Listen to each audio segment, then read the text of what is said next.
Hey, what's up guys? JonJonTheWise here, and I got another cool breakdown video for you guys. Today I'm going to be tackling the Lifepath system that's in Cyberpunk. It's a unique system that I haven't seen in any other tabletop RPG, and I really wanted to break into it and give you guys my insight on it because it's one of the most amazing parts of Cyberpunk to me and has really inspired my writing and everything.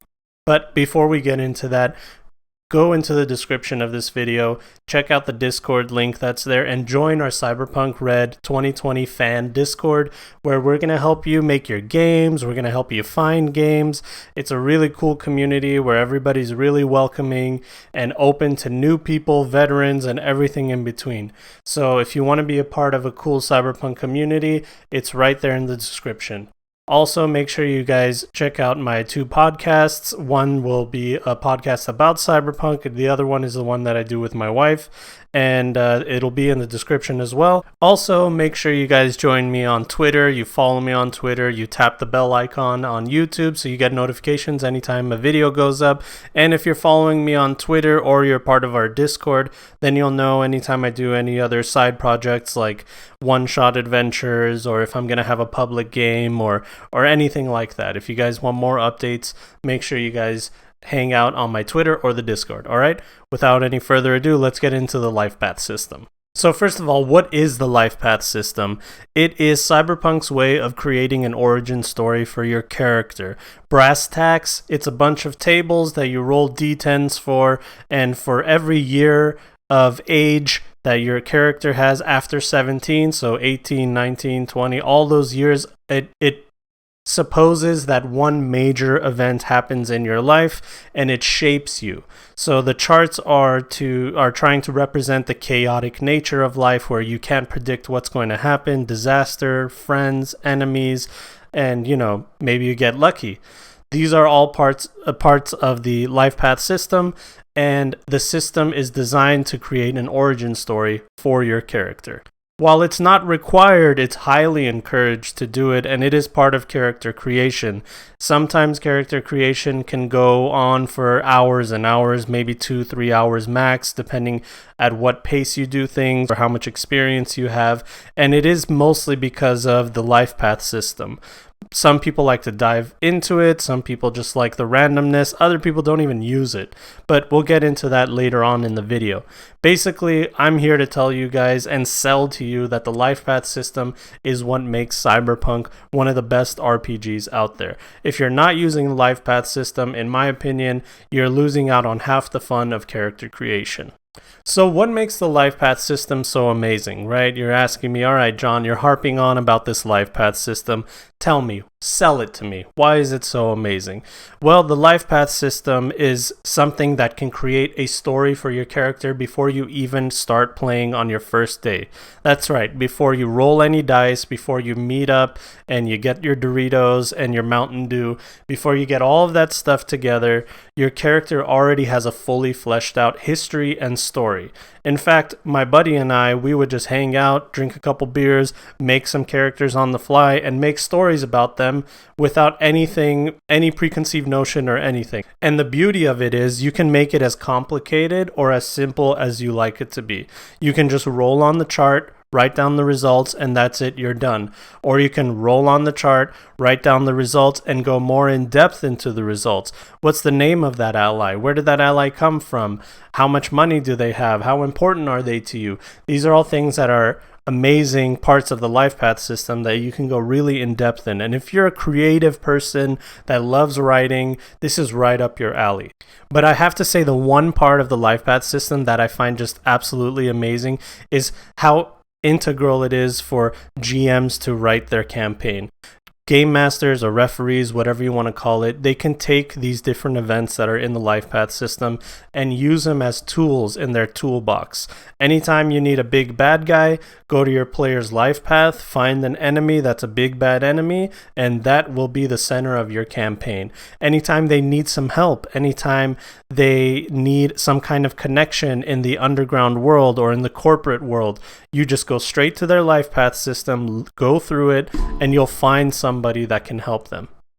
Personally, that's how I write my entire campaign. The way I design my campaigns is centered entirely with the character's life path in consideration.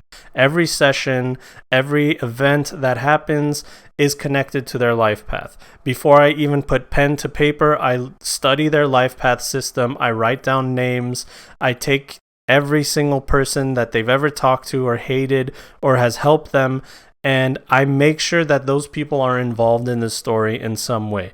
What ends up happening is the plot hooks that I throw at my characters are more of an educated guess whether they will do the thing that they're going to do. For example, if I want them to go into a nightclub, I don't tell them that the door of a nightclub is open and waiting for you to walk in. I tell them that somebody that is a part of their past life just walked in the doors of that nightclub. Somebody they hadn't seen in 5 years or thought that was dead. They just walked into this nightclub. Whether they want to go into that nightclub or not is up to them. But I have created a scenario where their character should probably be interested in going into that nightclub. So as you can see, the life path system gives you an educated guess on what you think your players would be interested in.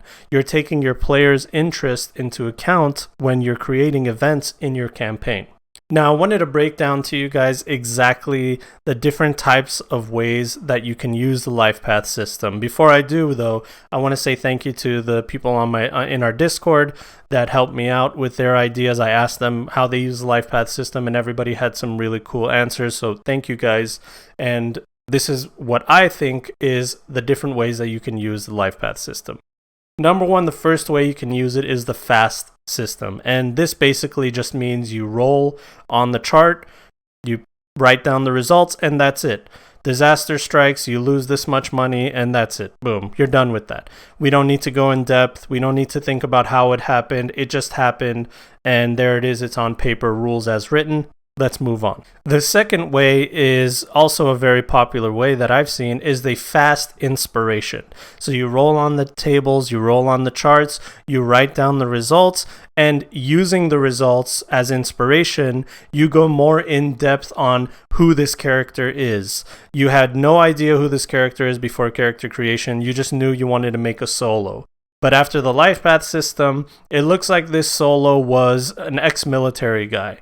So let's use the things that are in his life path to figure out what he did in his military time. Where did he serve? Was he honorably discharged?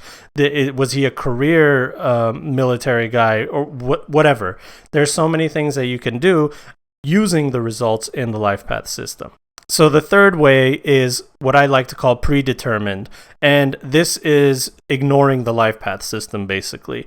You just say, I wanted to make this type of character. I don't care what the life path says. These are the things that have happened in their life, and I don't want to use the life path system at all. I'm creating their origin story. For each year, I'm making their own events, and this is my predetermined character. I don't want any chaos or random charts to deviate anything from my idea. While this is a cool thing to do if you have a really cool idea, and I get it. If my player comes up to me and says, look, I really just want to play this guy. I want these experiences to be a part of their life, and I don't want to mess that up. Now, this last one is something that I've evolved to do. So what I usually do is the fast inspiration method, but I had a player come to me with a predetermined character, and they told me that they were open to the random chaoticness that is the life path system. So I generated a new style of using the life path system. They came to you with a fully fleshed out character in their mind. Then what I do is I add at least 3 or 4 life events, maybe even 5, that have happened in their life randomly from the chart. We can decide what age it happens. We can say early life, later life, whatever. It doesn't necessarily have to be one event per year. What I'm basically doing is injecting the chaotic randomness of these charts to create something unique that even both of us didn't come up with. So basically, you take 4 or 5 life events and you add it to the things that they have come up with, the stories they have come up with, and you create this fully fleshed out character that has a sort of random number generator, chaotic life path thing going on with them. So basically, that's the idea of the life path system. The life path system is just R. Talsorian's way of tackling character origins. You know, other RPGs do their own flavor of doing this. You know, we have origins that D&D 5e that they try to do with their backgrounds and stuff like that.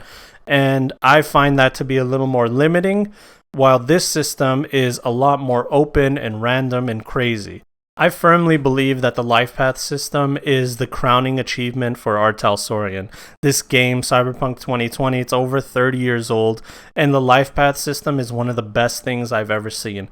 I would even use it for other RPGs or something similar, because it's just amazing to think that you just have a bunch of charts, you roll on them, and by the time you're done rolling your dice, you have this amazing story that is on paper for a character that you didn't even know was going to be that way in the first place. And you can be invested in this character. You become invested. That's what it is. The life path system helps you become invested in your character before you even start playing the game. And with that, it makes them care about the allies that they have, the enemies that they have, all these things, especially when you sit with your GM as a player and you fully flesh out your character. Both of you have worked on this together. It's not just your character, it's both of your characters now. And the GM, it really hurts them when they lose that player, when they lose that character, or it aches in the back of my mind. I haven't really paid attention to that player or their story, and there's so much juicy detail in their background that I can't ignore it. So next session, I'm going to make sure that there's some part of their life path in the session to keep them revitalized and reinvested in this character. Well, other than that, thank you guys so much for watching this video. I hope it's been helpful. I hope all my videos have been helpful. I hope you guys are keeping safe and having fun. Thank you so much for your support. Thank you so much for the kind words. Thank you for everything that you guys do. You keep me going. Make sure you like and you subscribe. You tap the bell icon so you get notifications on my next videos. And other than that, thank you guys. We'll see you next time on the next one. All right, take care.